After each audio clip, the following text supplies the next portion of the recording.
चल देखिए यहाँ पर देखिए क्लास 10 का वह प्रश्नावली 1.2 जो कल खत्म हुआ था उसका हम लोग मॉक टेस्ट देख रहे हैं। पहला सवाल बताइए, पहला कौन सा आंसर होगा?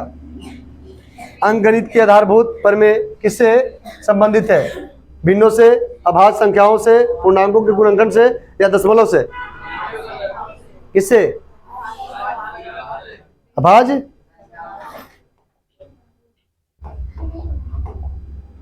संख्याओं से,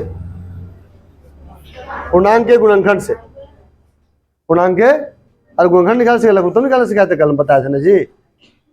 गुणनखंड निकालने का तरीका बताए थे क्या? भाज्य गुणनखंड संख्या बताए थे पूर्णांकों के गुणनखंड से। पूर्णांक गुणनखंड निकाल रहे थे हम लोग ना। उसके बाद अगला सवाल, बात नहीं कीजिए बाबू, बात करना तो क्लास से बाहर चले जाइए। प्रत्येक भाज्य संख्या को किस रूप में व्यक्त किया जा सकता है? जोड़ के रूप में, घटाव के रूप में, अभाज्य संख्याओं के गुणनखंड के रूप में। अभाज्य संख्या गुणनखंड के रूप में। सी। गुणनखंड किस प्रकार अद्वितीय होता है? हमेशा समान क्रम में, केवल अभाज्य संख्याओं के आने वाले क्रम के को छोड़कर। कभी अद्वितीय नहीं होता है, केवल कम सम संख्याओं के लिए। इसमें ऑप्शन नंबर बी। नहीं बताया था कल थ्योरी बताया था इसका प्रमेय। अंकगणित की आधारभूत प्रमेय का सबसे पहले उल्लेख किसने किया था? न्यूटन ने, आर्किमिडीज ने, यूक्लिड ने या पाइथागोरस ने? ऑप्शन नंबर सी। यूक्लिड के इस प्रमेय का वर्णन किस पुस्तक में किया गया था? बताइए, कल बताया था पुस्तक का नाम हम। एलिमेंट्स पुस्तक ना। इसका बताइए आप लोग, ये भी बताए थे कल, पुस्तक का नाम है ना ही। हाँ, कौन लिखा था इसको, इस पुस्तक को? हाँ, कार्ल्स फ्रेडरिक गॉस ने। कार्ल्स फ्रेडरिक गॉस ने। कार्ल्स फ्रेडरिक गॉस को किस नाम से जाना जाता है? गणित का राजकुमार। गणित का राजकुमार। कार्ल्स फ्रेडरिक गॉस का जीवन काल क्या था?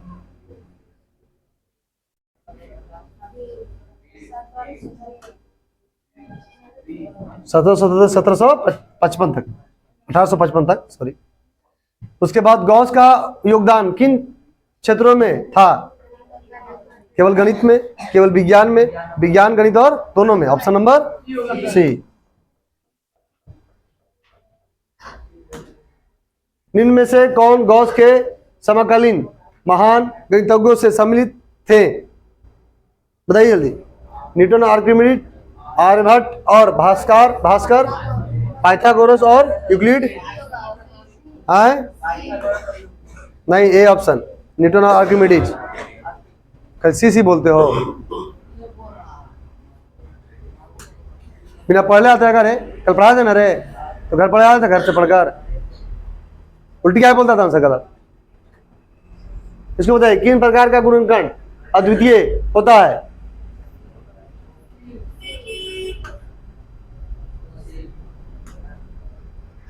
यदि 2 इंटू 3 इंटू 5 इंटू 7 को 3 इंटू 5 इंटू 7 इंटू 2 के रूप में लिखा जाए तो यह दर्शाता है कि दोनों संख्याएं अलग है, गुणनखंडों का क्रम महत्व तो नहीं रखता है, या गलत गुणनखंड है, केवल पहली अभिव्यक्ति सही है। मतलब कैसे सही बोल रहा है?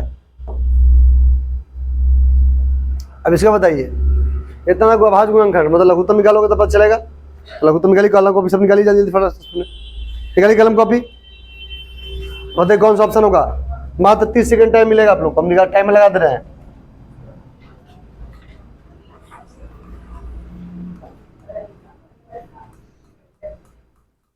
जल्दी।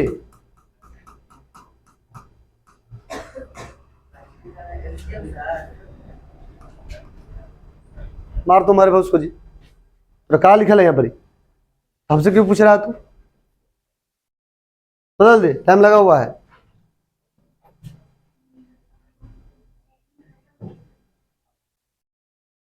जल्दी, टाइमर लगा हुआ है, जल्दी कीजिए। कलम को भी चला बाबू, लघु तो निकाल नहीं आता है आपको?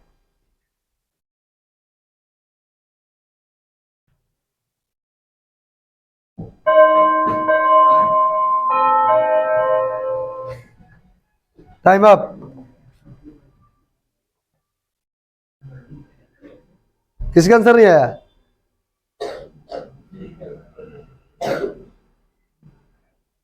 कौन सा है, देखो मिलाओ।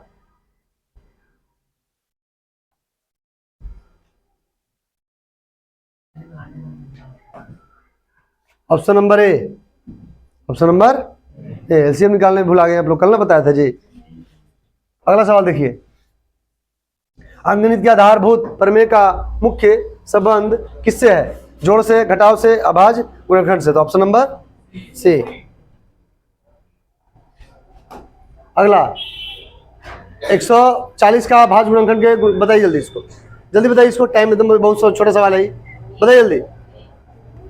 आए ऑप्शन नंबर ए, 4 4 5 20। हाँ ऑप्शन नंबर ए, इसमें टाइम लग, देखो इसमें बताए कितना मजा आएगा। Option number A. चलो आगे बताइए, इसका बताइए आंसर है, इसमें है अवेलेबल, बताइए जल्दी। 156 का अभाज्य गुणनखंड, जल्दी बताइए, निकालिए एलसीएम फटाफट, जल्दी जल्दी।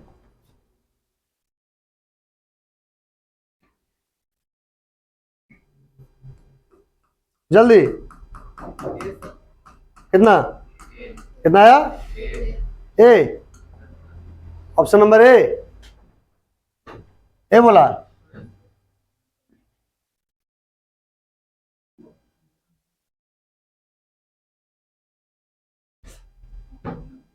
सही है, ऑप्शन नंबर ए। अगला सवाल, अभी तो सोल्यूशन कर लो, दूसरा ऑप्शन निकाल दे हम फिर आंसर इसका, अब बताइएगा तब बताया यहाँ चलेगा। इसका भाग में बताइए जल्दी जल्दी, टाइम नहीं है तब।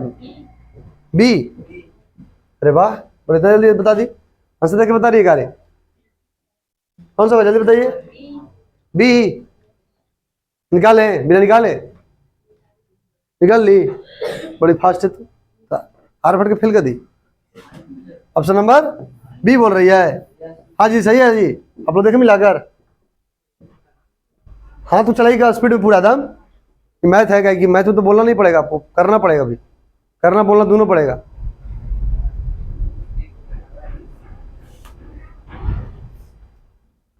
देखिए एक लड़की का बी से बी है क्या, बी सही है? इतना देर कैसे लगता है आप लोगों को जी? सही है ना, सही है। तो अगला इसका बताइए जल्दी, है ए, हाँ जी है, ए ना, ऑप्शन नंबर ए। हाँ सवाल में से दिए ऐसे तो हम लर्नर थोड़ी देंगे, उसको ऑब्जेक्टिव बना दिया मैं। इसका बताइए जल्दी बताइए, है ए, इसका इसका एचसीएफ निकालना है, बताइए जल्दी। ऑप्शन नंबर ए, यही ना, ऑप्शन नंबर ए। तो बिना कहे कुछ क्या चलाता बउआ, तो यहाँ बोल नहीं सकता हमको।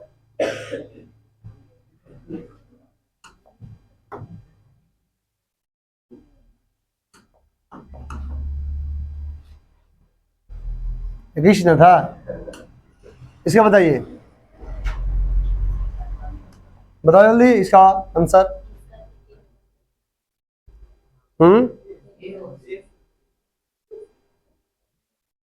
हंस कह रहा है भाई, बना लो, होमवर्क दिए थे, होमवर्क देके बता रहा होगा। ऑप्शन नंबर ए, इसका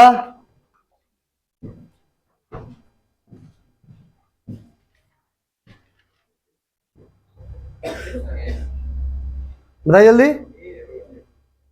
ए, ए हाँ सही है। अगला बताइए, बताइए इसका। ए, ए लग रहा है आंसर इसका ना जी, ए ना है। यही होगा।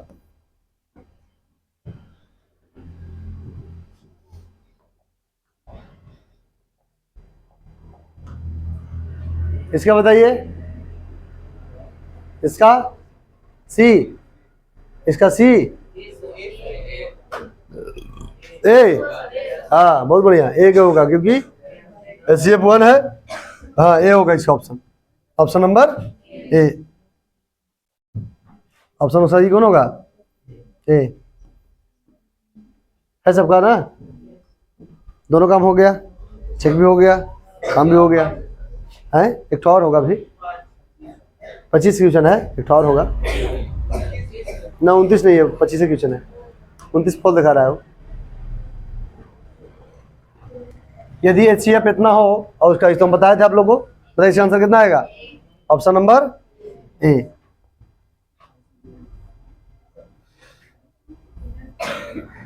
ठीक है, तो इस चैप्टर से कोई दिक्कत किसी को तो नहीं होना चाहिए आप में इतना। कहीं मैं पढ़ा भी दिया उसका, अब जो तरह का ऑब्जेक्टिव आएगा आप लोगों के एग्जाम में उस तरह का मैं बता भी दिया यहाँ पर।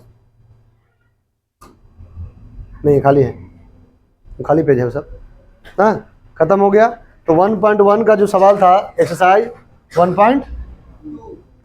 1.2 का जो पूरा क्लियर था, उसका ऑब्जेक्टिव हमने आपको क्लियर किया। इससे ऑब्जेक्टिव बेसिस तो बनेगा नहीं उम्मीद था, इससे बेसिस ऑब्जेक्टिव नहीं बनेगा, कंफर्म रहिए आप।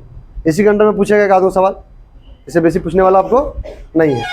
और कल हम लोग करेंगे 1.3 स्टार्ट करेंगे और 1.4 तक है ये है।